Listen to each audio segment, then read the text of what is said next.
All right, here we go. OverDrive, off and running. TSN 1050 on the TSN app, your home smart speaker, and up on TSN 4. Bryan Hayes, Doug, Jeff O'Neill, Jamie Noodles McLennan on an absolutely gorgeous Monday afternoon here in Toronto. Leafs Lightning tonight. We got 2 football games tonight. What a week we're about to have. What a week. World Series is all set up. I love it. World Series, and you talked about the weather, Hayes, which would make you wonder why anyone would return home from Collingwood and see a Christmas tree in my living room. Oh, no. It's already up, the Christmas tree. It's not Halloween yet. No. Can't do that before Halloween.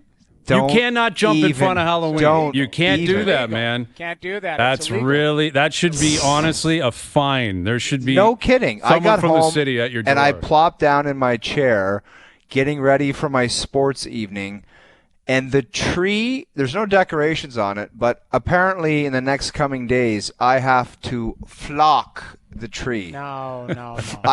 Dude. What is it a fake tree? What is that? Flocking apparently is kind of getting this dusting, white, like snow-like particles on it. It's called flocking. It's 25 degrees outside. Dude, it's the middle of October. I know. That's what I said. It's not even Halloween, and we're doing this, and it was, I don't know. That is illegal behavior. Dude, it's illegal behavior. That's a fine. Yeah. That's a fine. Yeah, big time. Like it shouldn't. The tree doesn't go up until it's November or more. But Noodles, doesn't the fact you're wearing shorts say to send a message to your brain saying, well, unless you live in Florida, no or tree, something, but no tree. I'm talking date. You hand her the phone, and the phone says October 21st. That's what you say.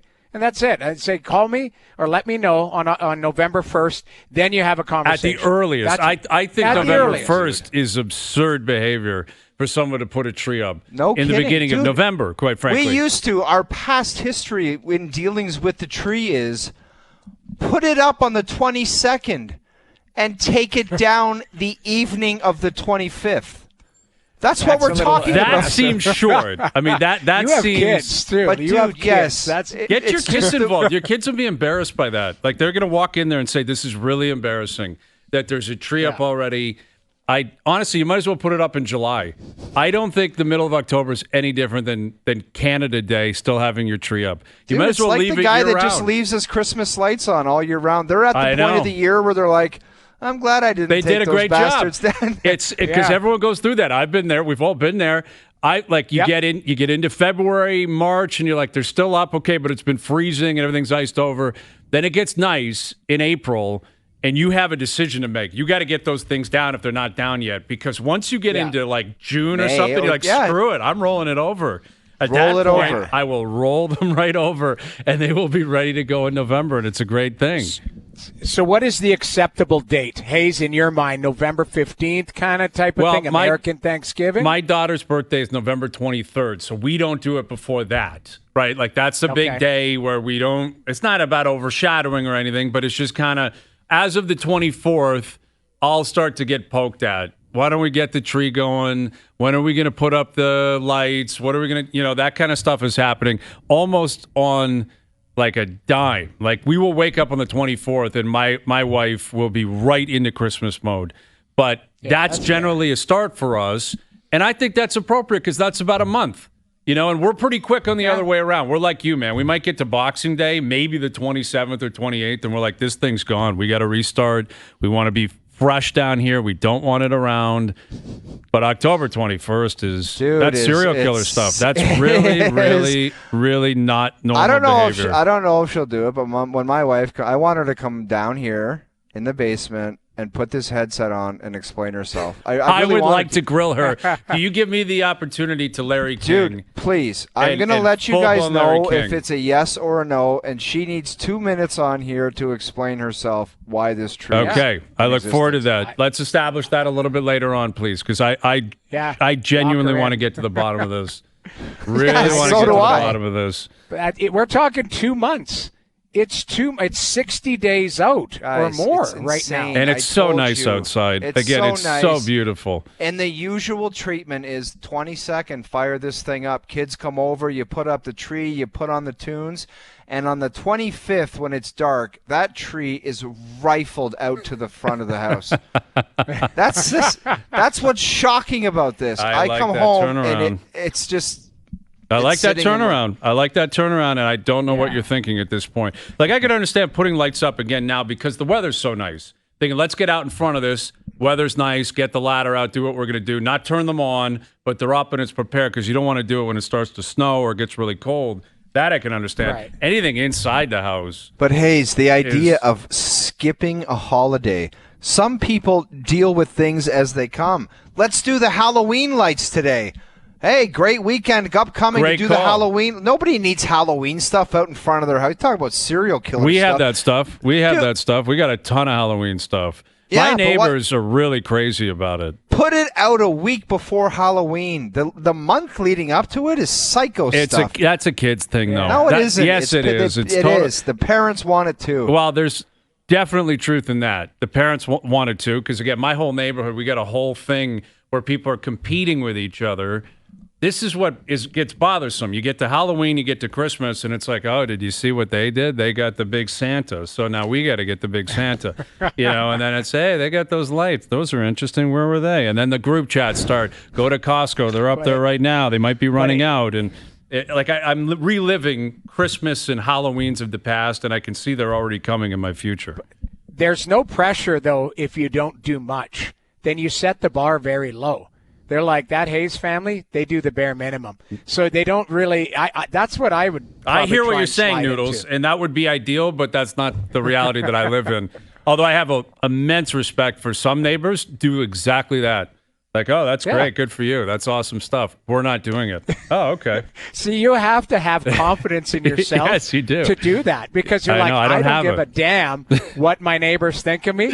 I'm doing this. Yep. That's it. And just if it's the bare minimum, it might be one strand of lights around a tree in your front yard. It might not be nothing. It might be just leave a light on and a little Santa or something. Same thing at Halloween. Some people just turn the lights off and that's it. Not doing it. Christmas, they're home different. Watching the Leaf game back there. There's a light on in the back. Guy's got his feet up watching the Leaf game. We're not partaking. And you got glass around the front door. Oh, you can see him sitting on the couch. He's there. You know the front doors that have the glass around the front door. Yes. And you could see the guy sitting in the other room watching the Leaf game with a beer. I have a vivid memory of it. I want to say last year, the year before the Leafs played on Halloween, and I was walking through my neighborhood with my kids, and this guy was just relaxing watching the Leaf game and was not partaking in Halloween. It was an amazing thing to witness. Doogie, put your thinking cap on. There might be a possible segment with sports teams, what holiday they want, Halloween or Christmas. I don't know. There's got to be some kind of angle there. This is big for you, right? Big for you because, we talk about it a lot, a couple weeks into the season now, where do we draw the line and when people start to really get bent out of shape? When do we get to a point where you see coaches starting to snap in practice, start to bench guys, start to bag skate certain players, start to come out and talk about their team in different ways? We're certainly there in the NFL. We're deep enough into the NFL season. You are who you are at this point.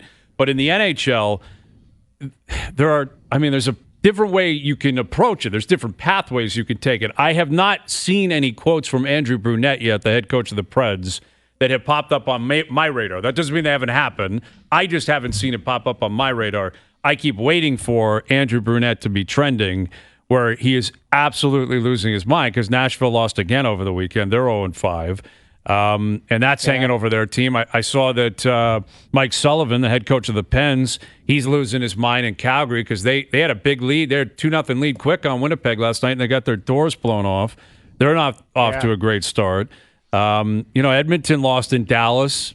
I thought they were the better team through 40 minutes, but it doesn't matter. I know. It makes no difference. And if you're Chris as far Knobloch, as you're like, just great. Quickly on the Pens, Hayes, they didn't make any adjustments in net. So it's like, did anyone expect, and we talked about their team a lot coming into the season. Did you expect anything different from Pitt this year?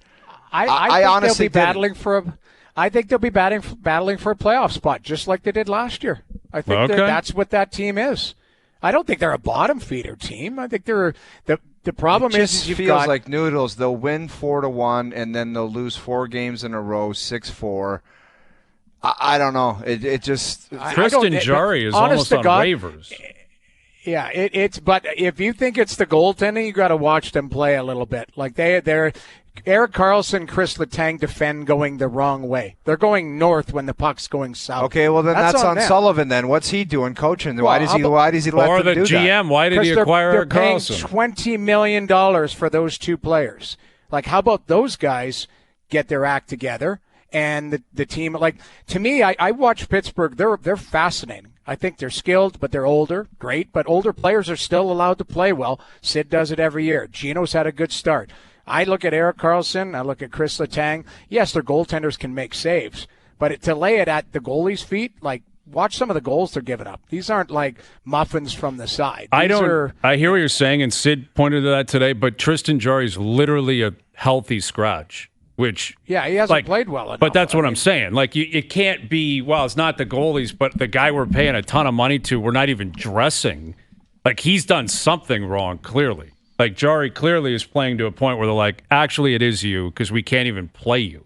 It's a combination. That's all I'm saying. I'm not saying that, but it's not just, hey, the goalies have been unreal. Like, Jarry's literally not playing.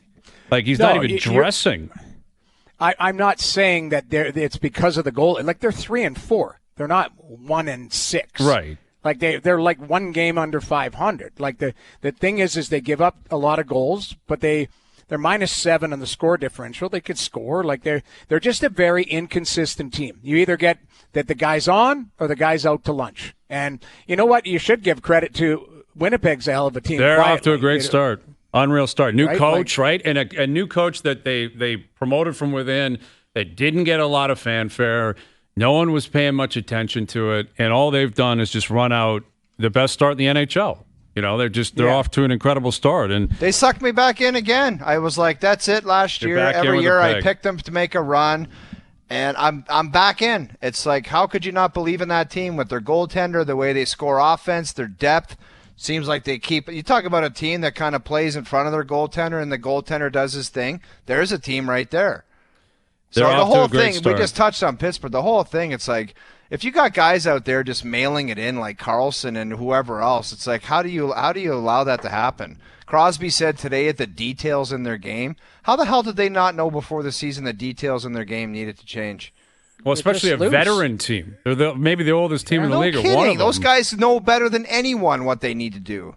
Yeah. Well, they need to play better, but they're loose. Like you watch them, and it's, hey, circle here and don't stop there. It's just, to me, their habits they need cleaning up. But their framework there, like, it's funny, we bagged, like, Kevin Hayes actually looks decent there. I think he scored his 3rd the other day. He actually looks decent. That's not the problem. When teams struggle, it's not the 4th line guys that are the guys that are the problem. You guys know, if the team is not playing well, it's the guys making the money. The big boys are always the ones you're going to point to. And that's the reality of a 32-team league, that your top 5 or 6 forwards, top 3 or 4 defensemen, number 1 goalie, like that's what's going to drag you somewhere. Like, and obviously there will be a separation in other areas, of course. The top of the mountain team will have a decent 3rd line, a 4th line with some depth. We'll have pieces coming through the system that can fill in when there's injuries.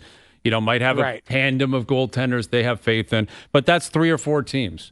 Maybe only one. Maybe the one that's the last one standing can say this is what we have that everyone else doesn't have. The rest of the league is effectively playing by the same rules. And it's really no different here. I mean, Toronto is obviously in a similar spot. I thought it was a fun game on Saturday night. And the Rangers, Shesterkin looked unbelievable. I thought he played really, really well. And I think, Chris Kreider did what he's been doing for 15 years. And they put the Leafs to bed. And now the Leafs are in a position where you've got another tough game tonight where Tampa's in town and, the Lightning are off to a good start. Kucherov is unbelievable early on in the season, and you're going to have a tough test tonight. And I think they'll respond well. I thought they played pretty well on Saturday night, but it doesn't matter. Just like you played well in Montreal, you lost. So if they got goalied again, I thought they had the majority of the chances. They had their best players set up in opportunities where it was like, I don't know. I just thought Shesterkin, and I don't know how many times you can go to the well on a team, but we slapped them around enough for their poor performances. I just watched that game and I'm like, I thought they were the better team. But how many times can you go to the well and say they get goalie? I thought the Rangers were the better team the first period, and I thought the Leafs were the better team the second and third. That's what I thought. The Rangers could have been up 3-0 in the first period. I thought Stolarz made some really good saves. Agreed. Then after that, yeah. But I mean, like that's why the goalie's allowed to be good. I thought Stolarz was really good. Like I didn't. Yeah, no, I thought it wasn't. I don't think it was his issue. I don't think that's the point. I don't think he was tested much again as the game went on. Where I thought it was Shesterkin who really kind of stood on his head and made some incredible stops, especially in the second and more so into the third. But, yeah, I mean, Shesterkin's allowed to do that. And, you're not, look who you're going to face tonight. I think Vasilevsky's going for Tampa. I believe he is. And that's not going to be any easier if he plays well tonight. So, yeah, I mean, listen, I thought what came out of the game on Saturday and what seems to be the topic of discussion here is the John Tavares role on this team.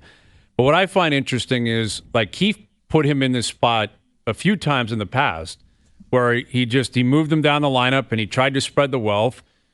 And I think Berube's doing that. He's just doing it in a much more muted way. He's not making some big proclamation as to why he's doing it. He's just decided this is how we're doing it. And I think the best way to do that is to start the year with it. Where if you start with Tavares in a top six role and then you take that away from him, it is more pronounced, and it's something that people are going to focus on more. Berube from day one said this is where you're going. And if you're going to spread the wealth, and I think Berube believes that is necessary to have success, clearly he's the guy that's going to go further down the lineup. Like, this team is going to be run off Matthews, Marner, Nylander, and then a distant fourth is John Tavares. Well, what do you think the narrative around him is, Hayes? Exactly. Is the narrative he's not playing enough, or he's got to play better where he's slotted, or he's getting screwed over? Like, what do you think the narrative around him? Well, I think that he's getting screwed over stuff has to come to an end, because this is where he is. Oh my God! This is where he is in his career. Well, who's saying he's getting screwed? Well, that's been a conversation in the past, though. Let's not pretend like we have. You got to put these guys in a position to succeed. Why isn't Matthews playing with Marner? That's been a conversation here forever. Well, as opposed to you get paid money, you go do your thing. I'm not saying it's happening right now with Tavares, but let's be clear. Yeah. He is playing with the worst line mates he's had in his Toronto history. Oh, yeah. I mean, the guy always played with Marner or Nylander. Yeah, and right now he's playing with Pontus Holmberg and Nick Robertson.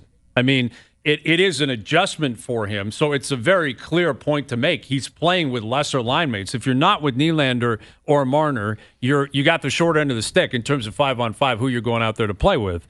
But he's in year 7. He doesn't look great. And listen, he's never been fast. So the eye test, he looks slow. That's always been who he's been. It's just a matter of him winning in the tightest areas. That's where he's always had success, and that's where I believe he still has to. You got to win draws. You got to win battles down low. You got to score on the power play in front of the net, and you got to by the end of the year say, "Hey, I was productive in some way." Well, I want him. I'm hoping he ages like Ryan Getzlaf. You remember Getzlaf was controlled the play and was slower. But you know what? We're not talking about Tavares. Like, Shesterkin robbed him with that glove save. That was an unbelievable save. Yes, he did. And he got that off quick. He scores he got it away. He picked a spot. Sometimes you just tip your hat and go, the goalie got you on that one. Because that was a good play. It was actually a fantastic play, and it was a good shot, and the goalie robbed you.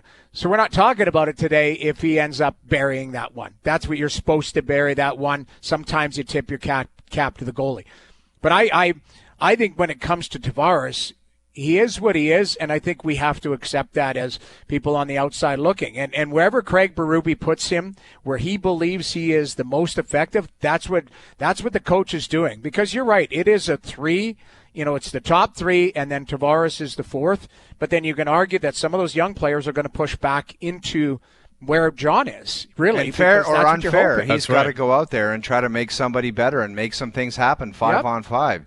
He can't go. What was that streak he had last year without a 5-on-5 goal, Brian? Wasn't it like a... Yeah, it was substantial. I don't remember the exact number. It was 30 games. It was something like that. I mean, and regardless of this phase that he's in his career, or the term on his contract, he's still making big cake, and he's a good enough player where he should be able to go out there and get a favorable matchup and make himself and two guys around him better and get some matchups where he can do some things offensively. He's still going to be attached to that number that's with him. That's just the way it is. But the days of playing at that number are gone. That's just the end of the story. Yeah, he's not an 11 million player. And he hasn't been for a number of years. But here's the thing, guys. If this is where the coach has to coach, and I call it in-game adjustments.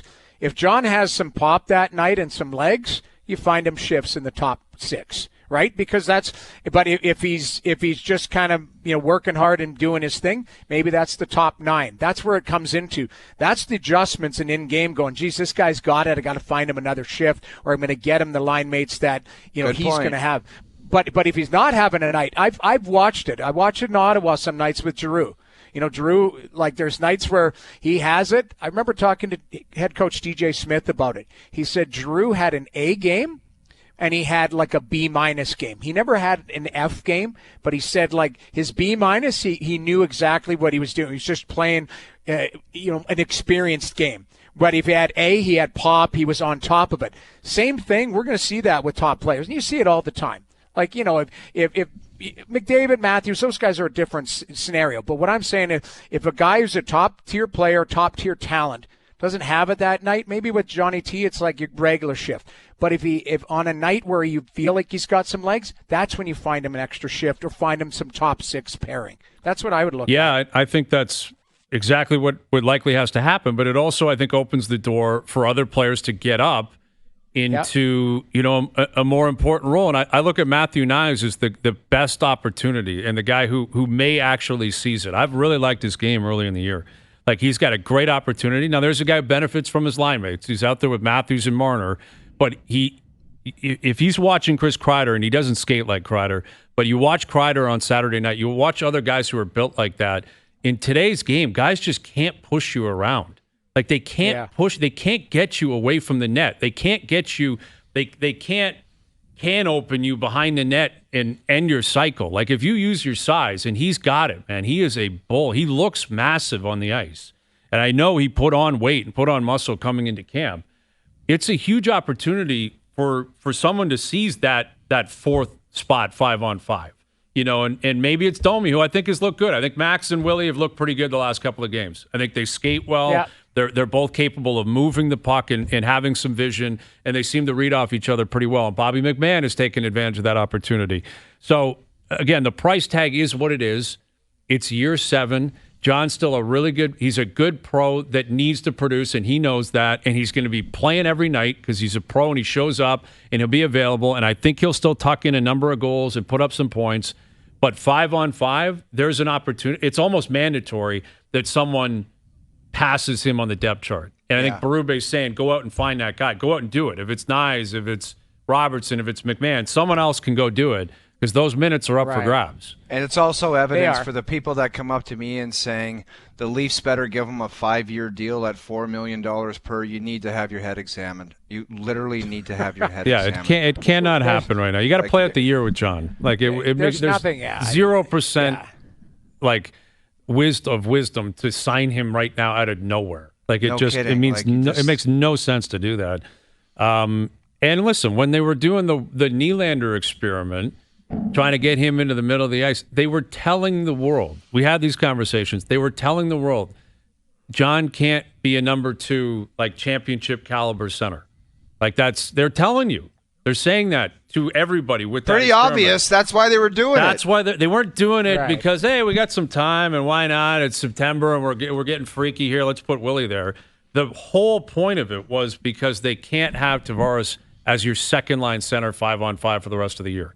And that doesn't mean he won't take games there. Listen, Matthews gets hurt, guys move up, he's going to have to step up, and I think he can still do that. I'm not talking about any individual game. That's not what we're talking about here.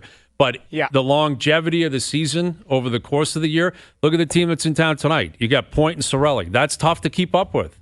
That's tough to keep up with up the middle of the ice. You got Barkov and Bennett down in Florida. Those are guys in their 20s who are in their primes, and they're showing up and they're ready to fight. Like that's, it's a tough grind. Yeah, you're right. And when you have Point and Cirelli, and then I think is it Nick Paul that's into Nick Paul? Nick Paul be their third-line center. Big, strong guy. Like, now John is, like I say, John's an effective guy. He just has to now he's got to define what he does best now as a 34-year-old centerman. Like, that's really, your game evolves. When you're 26 or 27, a lot of times you can do everything. As your game evolves and you have to adjust, he's just got to adjust and maximize. And like, John's a pro. He'll work hard. He is going to be placed in a few situations where he'll have success.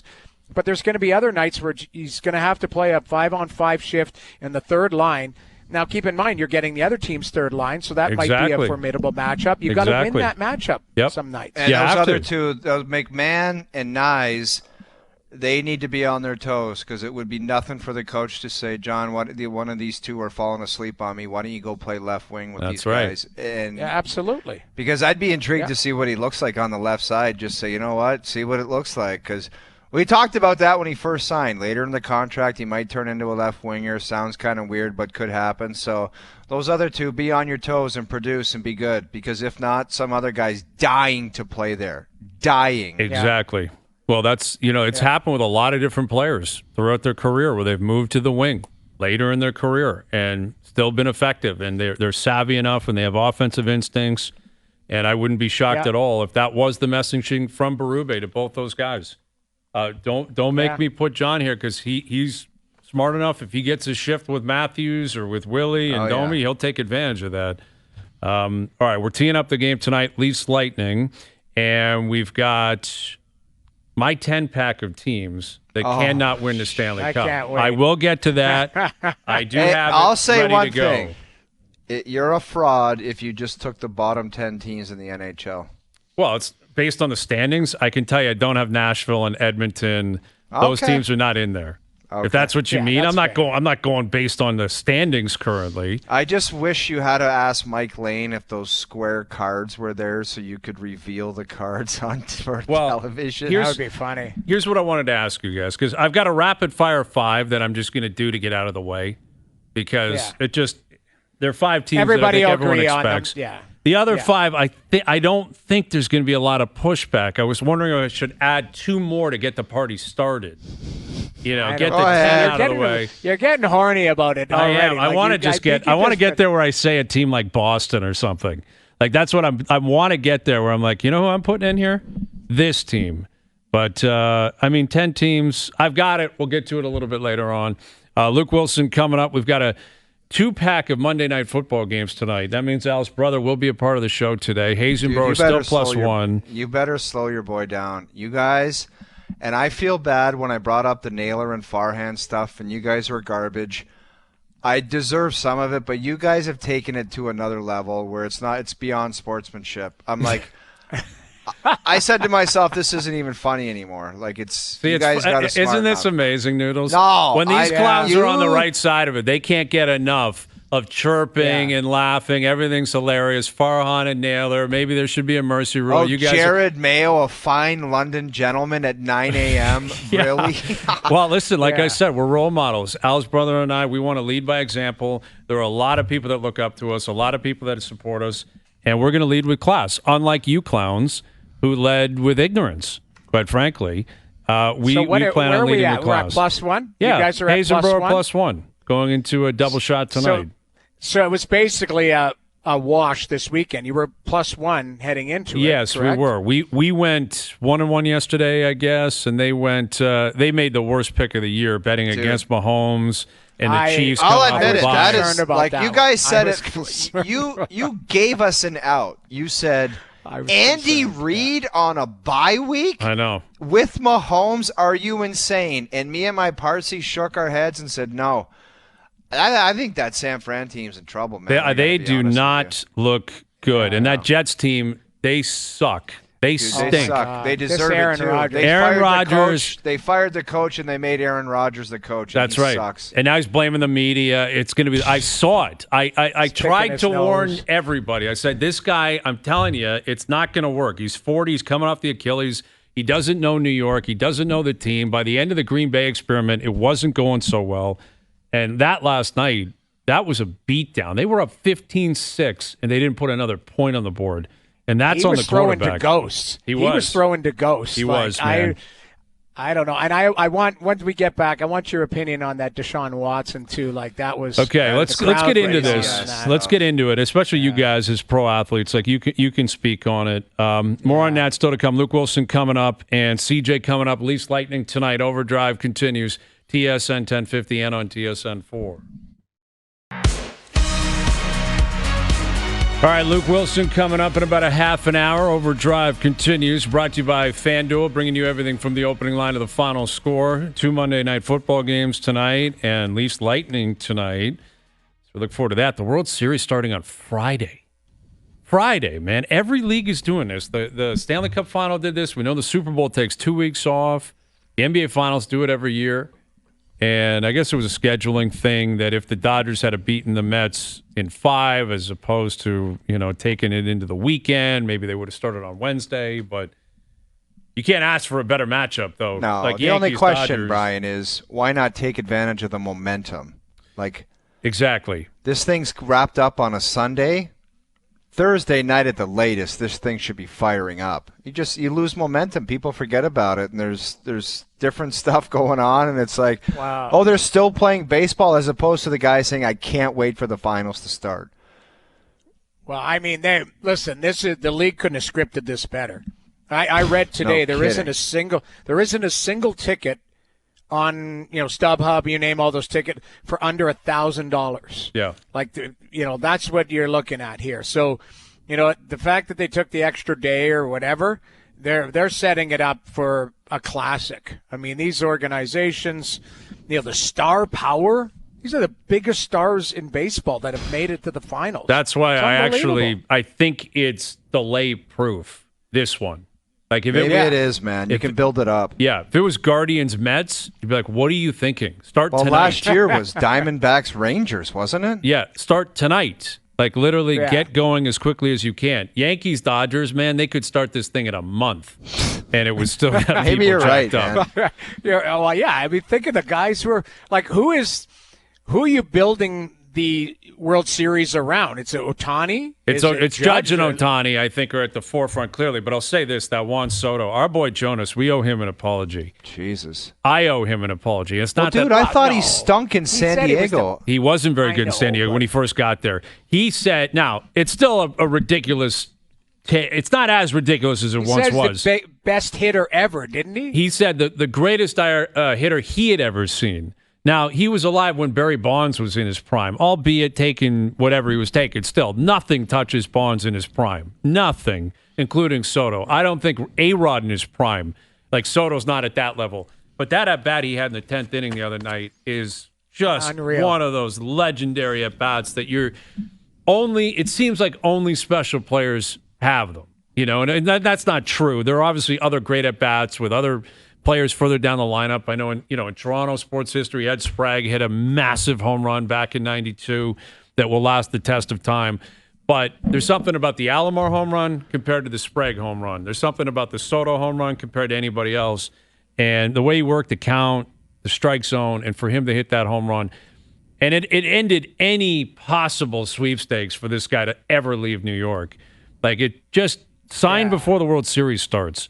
That's what I would prefer. Give him a $650 million deal, sign him for 13 years or whatever, and so we don't have to pretend like the Blue Jays are going to meet him at the winter meetings. You know what I mean? Be tracking a plane. Yeah, like, hey, I think Shapiro and Atkins, they're going to have a sit-down with Juan Soto. No, they're not.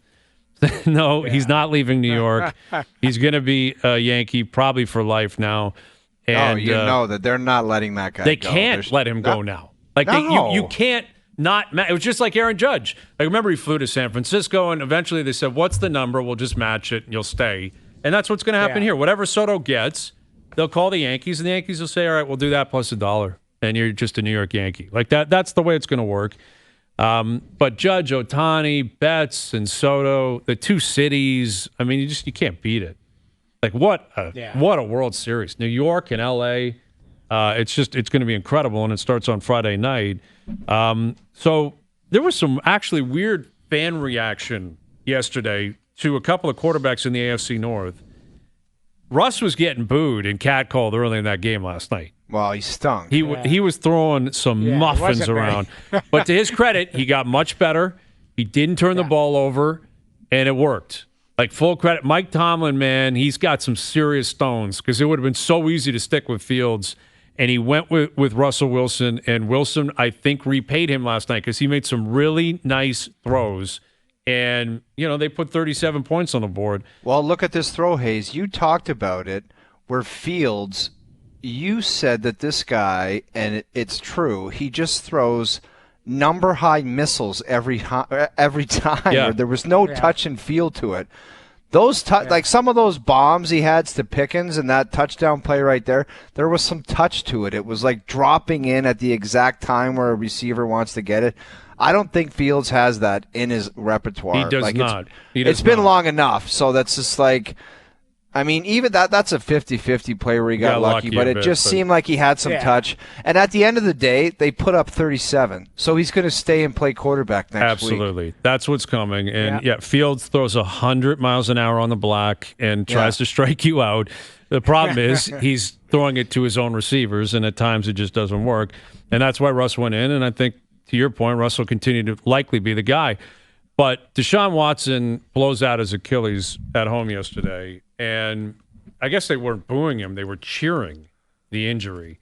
And this is a really sticky topic because of what we talked about last week, that the guy within the market is public enemy number one.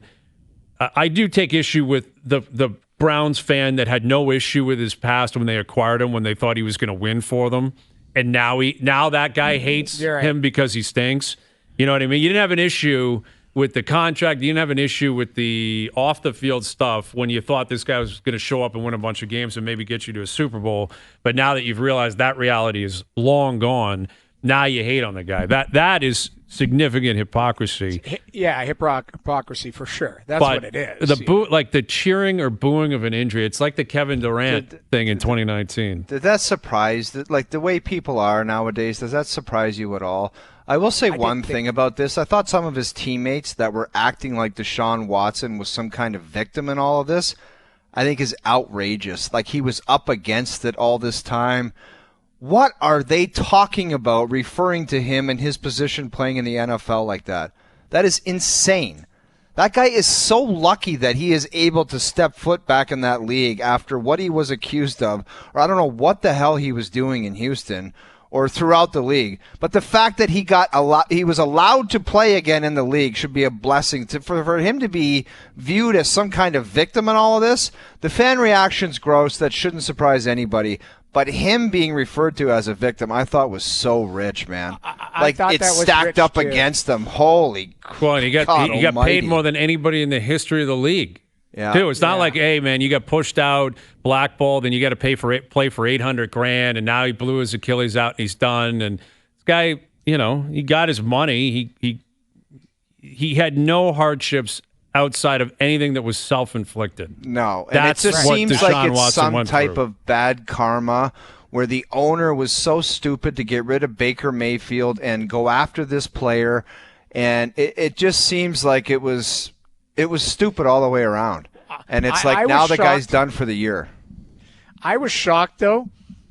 Usually a handful of people.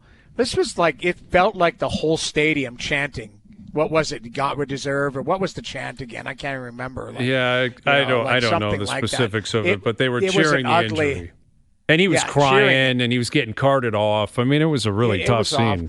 It's awful, but you're right. On both sides, everything he did was self-inflicted. He didn't, he wasn't the victim of a crime outside of the field. I understand teammates wanting to stand up, but I thought some of the standing up for him was over the top, where you were going, okay, he isn't a victim. To your point, you're saying he wasn't a victim. You feel bad for somebody who's worked hard to try and get their game in order and maybe get their life in order. But, it on both extremes, I didn't like it at all. I thought it was a weird situation. I think what the players were doing, and I'm curious what you guys think on this, is players, athletes, a lot of times there's contempt for the fans because the fans look at athletes as props. And that's just a fact. A lot of times there's just no humanity in it. It's just, and I think that is likely where, Myles Garrett, he let it get away from him because he was a model citizen in college and in the NFL, and clearly, it would. He wasn't. Allegedly, he wasn't a model citizen. Yes, I mean, there's a reason he was in the situation he was in Houston and why he got suspended and all that.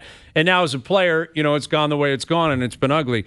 But I kind of get the impression Garrett and others were what they were showing was their contempt for the fans or their realization and acceptance in a way that fans just look at them as you're a character. It's a fantasy piece where it's like, when I buy into you, you better perform for me or I literally hate your guts. Yes, exactly. That's all that every fan base has that. It's just there's nothing about it. It's just a fantasy sports piece where if I'm invested in my team, you're one of the pieces of that team, and you better play well or I hate your guts. That's why you see these lunatics that burn jerseys and they do all this different kind of garbage because they're not stable. Right. And it's just a fantasy piece, and damn you if you don't perform. They hate your guts. Yeah, and that's the reality. And it always has been. It always will be. Now, what comes with that as a public figure that can be tough is you're incredibly well compensated. And Deshaun Watson's at the forefront of it. Up until Dak signed, he made more money than anybody in history. That is the other thing that goes along with it. If you watch John Tavares take to the ice making $11 million, or Deshaun Watson signing for $250 million guaranteed, you have this expectation, much like we've just seen with Aaron Judge or Shohei Ohtani. You want them to perform all the time. And some of them do, and some of them don't. And you're like, and when you get performances like Deshaun Watson, you're like, what the hell is this? It's crushing. They're crushing. We spent all this money, and our organization's been a dumpster fire. They've had two of the worst seasons of all time. Now people are like, we're getting another one? And they're like, you make all that money and we get this? It's like you feel like you get screwed. That's the fans' thought. And when the dust settles, they're probably a better team today, which is harsh. Which is scary, but it's harsh. True. In a weird way, I'm almost surprised Brown fans weren't almost elate. That's a horrible thing to say, but almost wait a minute, if he's not playing here, someone else can step in, and someone else can hope. This could be the end of the Deshaun Watson experiment. This is I think it will be. Right, he's done for the year. If he's torn his Achilles, is he going to storm back and play next year? Are they going to put him in, or do they just cut bait and say, "Take your money, it didn't work, we're out"? This actually may end up being the end of the line. The end of the line for Watson and I told Cleveland. You an injury was coming. I didn't think this was happening, but I knew this was ending in injury where he was just I don't know. I knew that was going to play out like that. In a candid moment, the owner's probably, now that he knows that Watson will probably need surgery or whatever and he's fine, the owner's probably elated because this goes into insurance now. This doesn't come out of his pocket. Right. This is, you can run that into insurance. This guy's spent $250 million on a player. He can run a lot of that or a portion of it through insurance now, through the players. So I don't know. I just didn't I thought it was classless, but at the end, this guy has earned some of the people being pissed at him because of his off-the-field antics. And the way he's played. It's a combination of both. He has been awful playing quarterback. Yeah. The on the field makes people more pissed than the antics off. That's it. And that's even less personal. That's purely professional. Right. You know what I mean? If it's you mentioned Tavares, completely different context. But if you don't play well and people start booing because you didn't play well or whoever it is, that's because of how you're playing. It's not who you are personally. It's not I got something personally against somebody. It's this, you're killing the team or whatever it is, and we're going to let people know. This was a combination of both, which made it particularly dark and a really unique situation in Cleveland. Luke Wilson on this and more in about 15. Chris Johnston coming up. Leafs Lightning tonight. Overdrive continues. TSN 1050 and on the TSN app. All right, Luke Wilson coming up. 2 Monday Nighters tonight, Leafs Lightning tonight. And a lot coming out of the weekend in terms of, teams that are really rolling in the NHL and teams that are struggling. Again, Winnipeg 5-0, what a start. Then Nashville within their division 0-5. And Luke Schenn with his 1,000th game. I heard him on First Up. Awesome interview with the boys this morning. And, he kept circling back, and it's so tough because they had a party set up. I guess his wife had set up a party. His brother, Braden Schenn, flew in from his game. Met him at the bar, wherever they were, somewhere in Nashville, which would have been just an incredibly cool moment. He's like, yeah, we lost, and we're 0-5. Like, it just hangs over him. Yeah. I'm listening to the interview. I'm like, man, they're 0-5. Like, get Luke a win so we can celebrate 1,000 games. Come on. Edmonton turned it around after their dreadful start, but we don't like doing this. We don't take pleasure in writing. But when do you get to a point where you're like, the Nashville Predators are in massive trouble? 5 more games? Is it 5? I mean, I know now, Edmonton was 12, and there was an awful start. Then they turned it around. Obviously, if they go to 0-10, they're in deep trouble. If they go 0-10, they're done. They're done. Yeah. They're not going 0-10. They're going to win. I'll bet you they go 3-2 in their next 5, and they're 3-7. And then you look at their schedule. They'll get it together.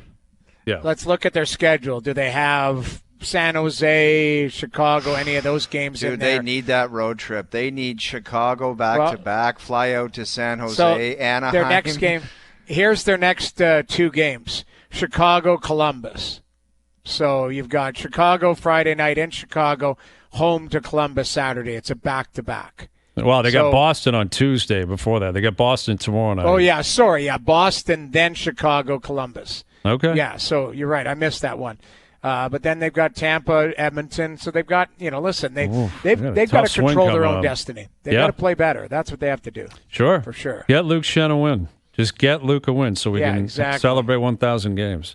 Hour 2 coming up. OverDrive continues, TSN 1050 and on the TSN app.